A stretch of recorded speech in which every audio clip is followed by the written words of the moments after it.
नमस्कार, म प्रकाश सापकोटा, अध्यक्ष एनआरएनए आयरल्यान्ड र आज म हाम्रो महासचिव काजी भाइसँग छु। हाम्रो महासचिव नमस्कार, सबैजनालाई नमस्कार। र आज हामी चाहिँ यहाँ दुईजना भेट भएको अवस्था छ। हामी चाहिँ आज यो एमबिसीबाट पासपोर्टहरू पनि आएको थियो र हामीले डिस्ट्रिब्युट गर्ने बेला पनि थियो। आज कति मान्छेहरूले आएर कलेक्ट गर्नुभयो र यही मौकामा हामीले चाहिँ एउटा एनआरएन आयरल्यान्डको फेसबुकबाट एउटा केही न केही भिडियोहरू हाल्दा आउँदै गरेको अधिवेशन आउँदैछ। हाम्रो यो कार्यकाल चाहिँ अन्तिम अवस्थामा छ। अहिले हाम्रो 2 वर्ष सकिएर सर्वप्रथम त म यहाँहरूले यो 2 वर्ष हामीलाई सेवा गर्ने मौका दिनुभयो। तपाईँहरूले हामीलाई मतदान गरेर हामीलाई एउटा नेतृत्व दिएर पठाउनु भयो, समाजको लागि गर भनेर। हामीले यो 2 वर्ष आशा गर्दछौँ हामीले राम्रै काम गरे जस्तो लाग्दछ। सबैको फिडब्याक राम्रो पोजिटिभ नै छ। यो आज हामीले भनिहालेँ कन्सुलर सर्भिसको पासपोर्टहरू आएको हुँदाखेरि हामी चाहिँ यहाँ बाँड्न आएका छौँ। यसरी एनआरएन आयरल्यान्डले चाहिँ सानातिना कामहरू समाजलाई चाहिने कुराहरू चाहिँ अब गरिरहेको छ। यो आफ्नो स्थापना कालदेखि नै 2007देखि नै। त्यही भएर अब तपाईँहरूले चाहिँ आउँदै गरेको नयाँ कार्यकालको लागि चाहिँ मेम्बरसिप चाहिँ खुल्ला गरेका छौँ र यसको डेडलाइन चाहिँ 25 जुन छ।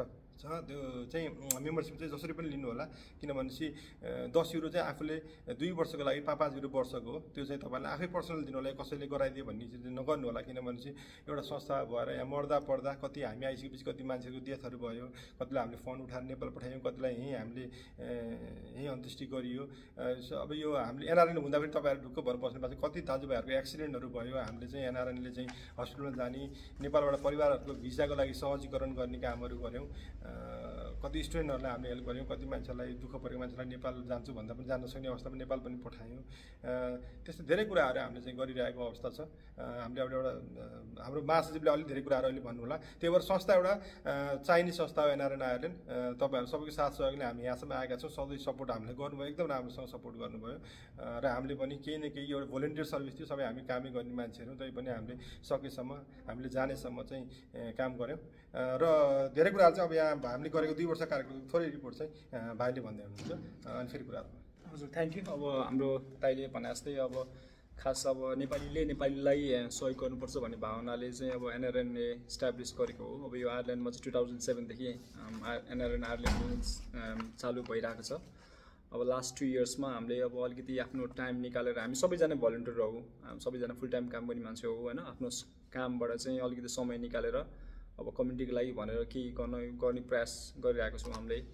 अब अलिकति हामीलाई अलिकति चित्त बुझ्दो केही कामहरू भनेको हामी जस्तै अर्थक्वेकले जाजरकोटमा जुन ड्यामेज गरेको थियो, त्यहाँ चाहिँ हामीले स्कुल बनायो। प्रकाश दाई आफै चाहिँ लिडरसिप गरेर अब उहाँको नेतृत्वमा चाहिँ हामीले एउटा सानो स्कुल बनाउन सफल भएको छौँ।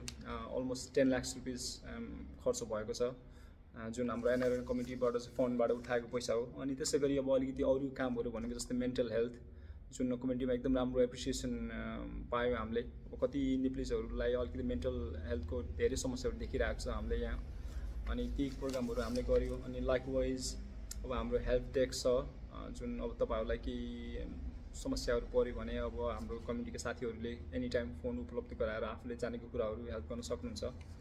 अनि अब अलिकति मेम्बरसिप बेनिफिट भन्नाले अब अलिकति रेस्टुरेन्टहरूमा तपाईँहरू एनआरएन मेम्बर लिएर जानुभयो भने 15 देखि 20% तपाईँहरूले डिस्काउन्ट पाउन सक्नुहुन्छ। अनि अब हामीले चाहिँ आयरल्यान्डमा एम्बेसी स्थापना गर्नको लागि एउटा लेटर पनि रिक्वेस्ट गरिसकेको छौँ।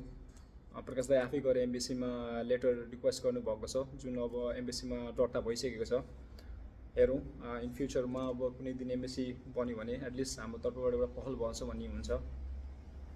अनि अब अरू जेनरली अरू कुराहरू भनेको अब हाम्रो लास्ट इयर पहिलाको कमिटीको प्रोग्रामहरूलाई हामीले कन्टिन्यू दिइरहेछौँ।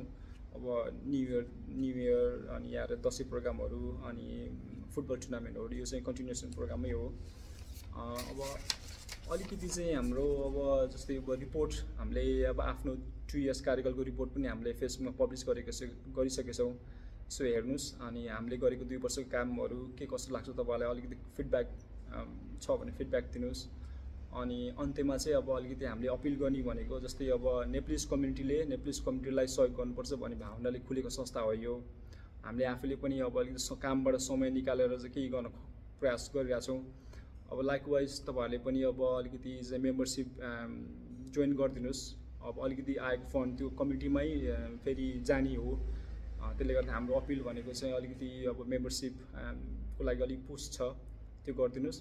अनि एनआरएलले गरेको जति पनि प्रोग्रामहरू हुन्छ त्यसमा आइदिनुहोस्, सपोर्ट गरिदिनुहोस्, भलिन्टियर गरिदिनुहोस्, प्रोग्रामहरूमा एटेन्ड गरिदिनुहोस्। त्यसले गर्दा हामीलाई हौसला पनि हुन्छ अनि अब आउने कार्य समितिका साथीहरूलाई पनि एटलिस्ट एउटा दायित्व नै पाउँछ। त्यही हो अलिकति अब हामीले भन्नुपर्ने भनेको।